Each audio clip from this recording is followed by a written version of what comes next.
Welcome back. We're going straight into trauma, niceness, and the body keeping score. This one gets messy fast because it stops being psychology and starts looking like health. Okay, the wild part is how he ties emotional repression to actual illness. Like, not metaphorically, but as a physiological pattern that shows up in the body. The idea that being overly nice can make you sick sounds provocative on purpose. It does sound like a headline designed to start fights in group chats. But his point is that some niceness is compassion, and some is self-erasure. That distinction matters because everybody knows a person who never says no. And somehow they are always exhausted, always carrying everybody, always getting sick. The body does not love endless unpaid emotional labor, apparently. His argument is that if the mind keeps swallowing the no, the body eventually says it. That is such a brutal sentence, but it lands because people recognize it instantly. He even made not saying no sound like a medical emergency. And he keeps coming back to childhood, which is where the whole thing gets uncomfortable. Because kids are basically born with needs and boundaries, and then adults train them out of both. He's saying attachment and authenticity start in conflict when a child has to choose survival. That part is heartbreaking because the child is not being difficult, the child is adapting. Right. And once adaptation becomes survival, it hardens into personality. So the adult people-pleaser is often just the child who learned the price of honesty. That is a depressing way to explain half of adulthood, honestly. Half of LinkedIn would crumble if that became common knowledge. What I found interesting is how he refuses to call that brokenness. He keeps saying the original self is still there, just buried under conditioning.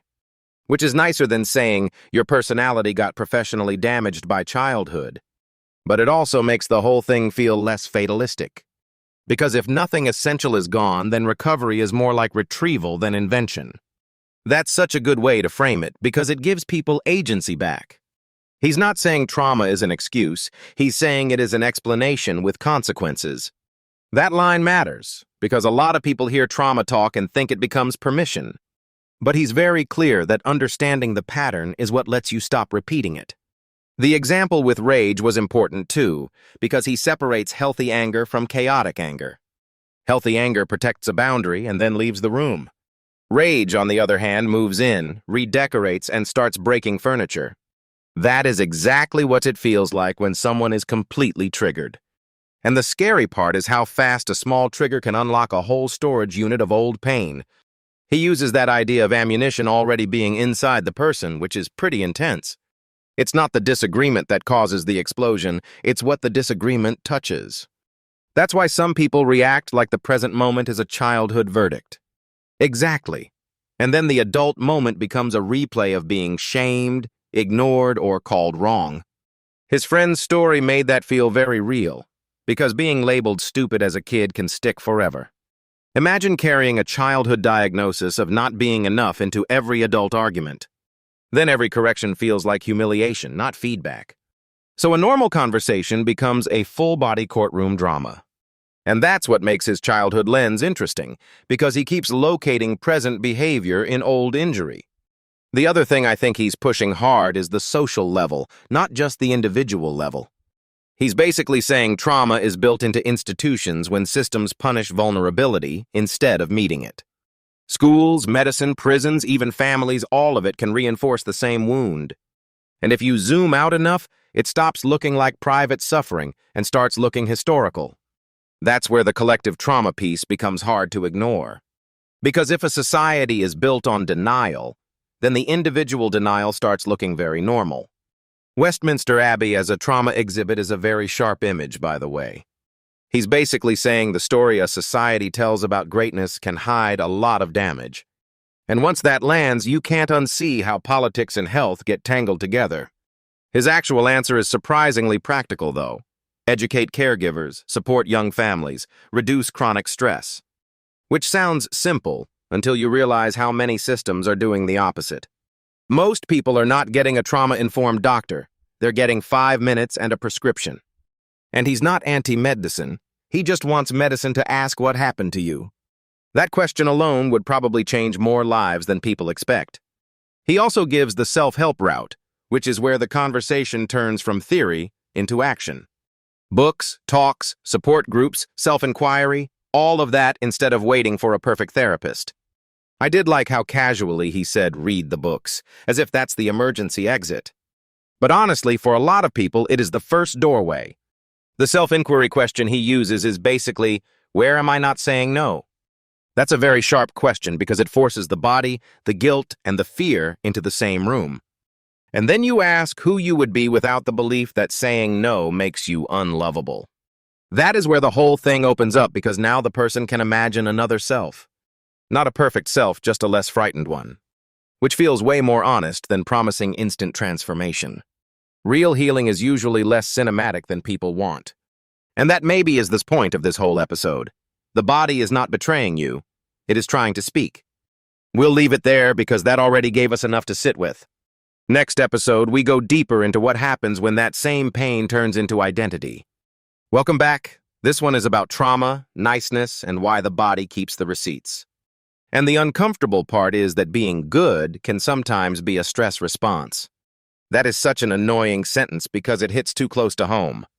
It really does, especially when the nicest people are also the most exhausted. Right, and the argument here is not that kindness is bad. It is that self-erasure dressed up as kindness will eventually cost you. Which is a brutal trade if you never even chose it consciously. Exactly, and that is why the body becomes the loudest advocate in the room. The thing that got me is how often no gets punished out of kids early. Then the adult spends years wondering why boundaries feel like danger. Because the child learns attachment is more important than authenticity. That is a terrible first lesson, by the way. Horrible curriculum, zero refunds, lifelong consequences. And what I find fascinating is that the person does not usually know they are doing it. They just think they are being helpful, reliable, easy to be around. Meanwhile, their nervous system is running a marathon. And then we call that maturity, which is honestly absurd. We love a society that applauds silent collapse. The deeper point is that repression does not stay psychological. It starts showing up in the body as illness, inflammation, exhaustion, and stress. That is the part people resist because it sounds too sweeping. And to be fair, it is easy to overreach if you are careless. But the core idea is not mystical at all. If you live in chronic self-abandonment, your body is not exactly thriving. Shocking that organisms dislike being mistreated. Nature remains extremely rude about that. What I liked in this episode is the distinction between healthy anger and rage. Because a lot of people confuse a boundary with a breakdown. Healthy anger is brief, precise, and protective. It says, back up, and then it leaves the room. It does not throw furniture like it is auditioning for chaos. Rage is different because it keeps recruiting more pain. It does not just defend the boundary, it becomes the whole identity. And that is where trauma gets sneaky, because old humiliation gets activated fast. The example of the friend losing it over being corrected was so recognizable. Because it was never really about the virus argument, was it? No, it was about old shame getting touched again. That is what people miss when they think every conflict is about the present. The present often just opens the door. And then the past comes in wearing the same face. That is a horrifying but very useful line. The other thing I keep thinking about is the social cost of niceness. Because if you are only nice to stay safe, that is not really generosity. It is strategy. A very expensive strategy, too. And the sad part is that it often works just enough to become a habit. People like you, people rely on you, and then you disappear inside the role. That is why the top regret of dying people idea lands so hard. Being yourself sounds abstract until you realize it is the thing people lose first. And when they finally see it, it is usually through pain, not insight. Which is depressing, but also kind of human. Human and late, which is our favorite combination. I also thought the collective trauma point was important, because this is not just personal therapy talk. If societies are built on denial, people will inherit that denial in their bodies. That makes the whole conversation bigger than one person's coping style. Right, because then schools, hospitals, and courts all become part of the wound or the repair. Exactly, and if the systems keep punishing trauma responses, they just deepen the damage. That part is hard to hear because it means recovery is not only private. It means a lot of people need environments that do not keep triggering the same survival patterns. Which is a very unglamorous way to say, please build a better society. And yet that might be the most realistic therapy of all. I do like that he does not turn trauma into a prison sentence. He keeps insisting people are not broken, just disconnected. That matters because broken sounds final and disconnected sounds repairable. Recovery, as finding yourself again, is such a better frame. It gives people responsibility without shame. A rare combo, extremely difficult to manufacture. Basically, a luxury product in modern life. And I think that is where we land for this chapter, honestly. If your body is speaking, the goal is not to silence it. The goal is to understand what it learned to say in the first place. We'll leave it there for now because that already gives people plenty to chew on. Episode 3 goes into what happens when pain hardens into identity, and that gets even messier. Welcome back. We are picking up the thread on trauma, niceness, and what the body keeps score of. This one gets into how emotional repression becomes physical stress, and why being good can be costly. The wild part is how early that starts, right? Like a child choosing attachment over authenticity without even knowing they are choosing. That is such a brutal sentence when you really sit with it. Because it sounds tiny in the moment, but then it becomes a whole personality. Exactly, and then the adult thinks this is just who they are. When really they have been auditioning for safety since they were 4. Auditioning for safety is insane, but also painfully accurate. And the body remembers the audition even when the mind forgets it. What I keep coming back to is this idea that nice is not always kind. Sometimes nice is just fear in a flattering outfit. Wow, that is too good and too mean to be wrong. But it is true because niceness can be self-erasure dressed up as virtue. And that is where people get shocked because they think the body should reward good behavior. Instead, it is like, cool, you disappeared for everybody else, now pay the bill. That is the least forgiving accountant in history. But the point is not that every nice person gets sick. It is that chronic self-suppression can load the system over time. And I think people need that distinction, because otherwise they hear this as blame. Yeah, and the whole argument is actually the opposite of blame. It is about seeing the adaptation for what it was. The child was not weak, the child was surviving. That makes the whole thing feel less moral and more mechanical. And more humane, honestly. You can stop moralizing the symptom and start asking what it protected. The anger piece is where I think people get the most nervous. Because we all know one person who thinks yelling is a boundary. Bro, yes, every office has that person and they are exhausting. Healthy anger is different because it is clean and immediate. It shows up, does its job, and leaves.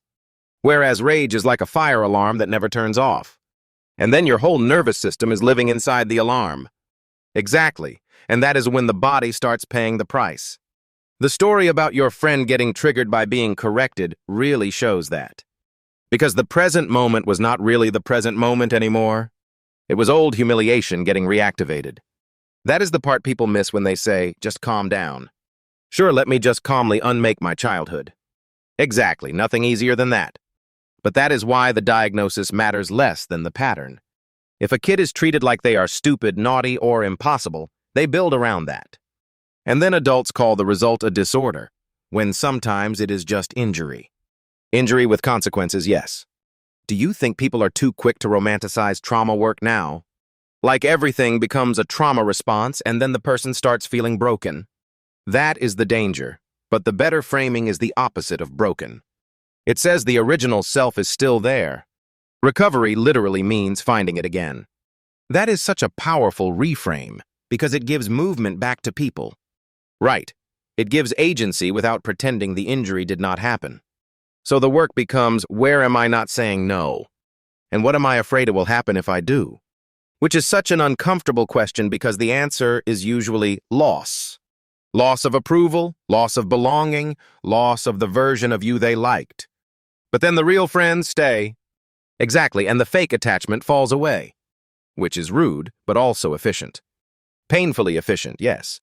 And the whole social piece matters because this is not just private psychology. Trauma scales up into families, schools, hospitals, even politics. That part about collective trauma is important because people act like it only lives in therapy rooms. But systems train people into suppression all the time. Then they are shocked when the most wounded people end up punished by the system. Right. And then we call that justice with a straight face. So what do people actually do if they cannot access expensive therapy? They start with education, self-observation, books, groups, and honest reflection. Not because that replaces care, but because it interrupts denial. And denial is expensive, just in a different currency. It charges interest in your body. That is exactly it. The body keeps the invoice. And it keeps it for years if nobody teaches you how to read it. That is a heavy place to land, but a useful one. Next time we go into what happens when pain stops being a wound and starts becoming an identity. That one gets even messier. We will leave it there for now and pick it up in episode 3. Welcome back, because this one gets into niceness, repression, and the body snitching on you. We are basically asking why being the good one can quietly wreck your health. And I keep thinking, wait, how does being nice become a survival strategy? Because for a lot of people, nice was never a personality trait. It was the price of staying attached. That part is so dark when you really sit with it. Like as a child, you don't choose authenticity over love, you just adapt. Exactly, and that adaptation becomes second nature.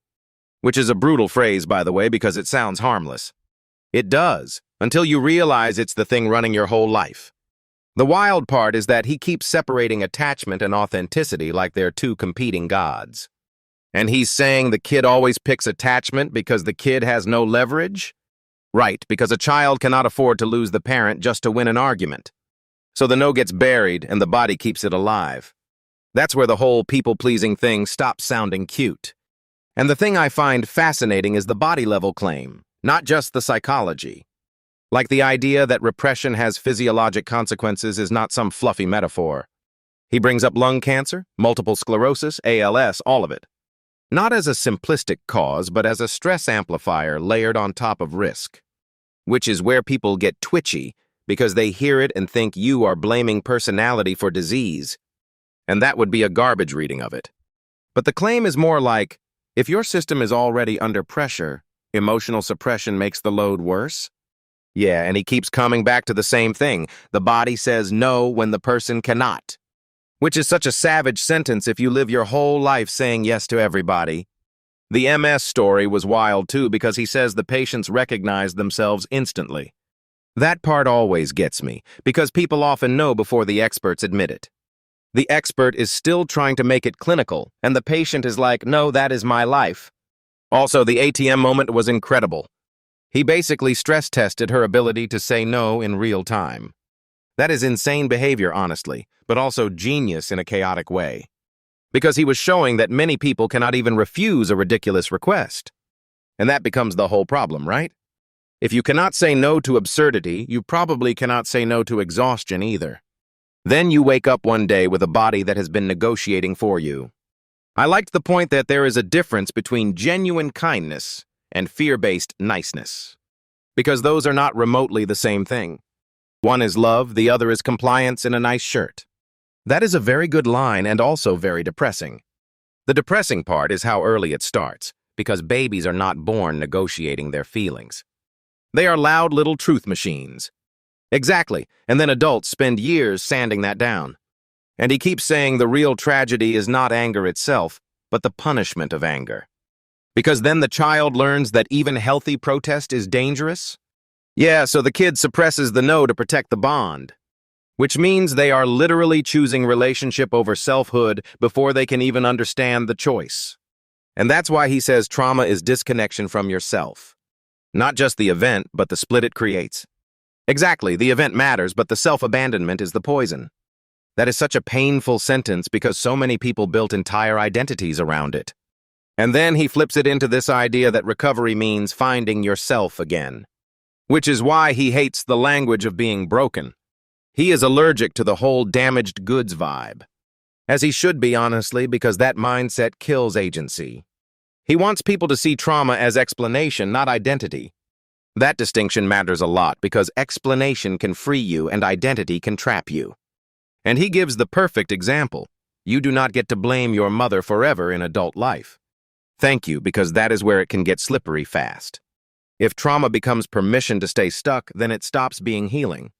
So the question becomes, how do you use the insight without weaponizing it? By turning it into responsibility, not excuse-making. And I thought his 4 questions were actually practical, not just poetic. Where am I not saying no? Why? Where did I learn that, and who would I be without it? That last one is terrifying in the best way.